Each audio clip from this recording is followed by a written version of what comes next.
Local forecast with meteorologist Jackson Chastain starts now. A live look from Newville as we reach the wee hours of the day, starting to get ready for sunset. A little bit of sun, clouds. That's pretty much what we saw throughout the day in most places. It was actually just a generally, I think, okay. Despite the humidity, I think it actually felt okay. I walked around, I was fine, started to sweat a little bit after a while. If you did tap into one of these showers, of course, it did cool you down locally. It also potentially dumped a lot of rain. And we're only looking at a few cells right now, one of which was centered over Gettysburg. You can see it at the very, very beginning of this radar loop that just kind of hovered over parts of Adams County. And that really brought on what has been nearly 2 inches in several places. And that was why the National Weather Service triggered that flash flood warning.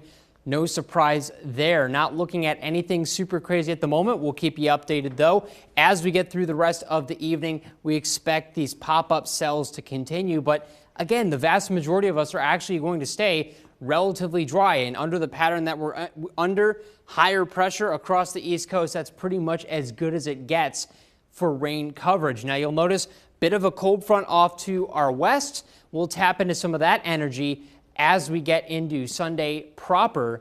But for now, a high of a temperature of about 85 degrees at Harrisburg International Airport. Notice the dew point though, 74, and that's actually resulted in a heat index that, while the high for today was only about 88, it's actually feeling a lot hotter than what it says on the thermometer. Currently feeling like it's about 92 in Harrisburg, 94 in Lancaster. And you can see what I'm talking about going back to the rain real quick.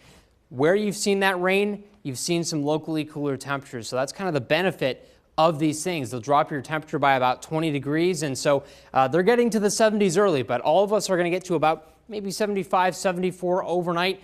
A relatively pleasant evening, a pleasant morning out the door for Sunday, and a lot of consistency with this forecast, hovering upper 80s up to about 90. A rain chance pretty much every day. But no, not all created equal. I think Sundays and Mondays will be a little bit more significant.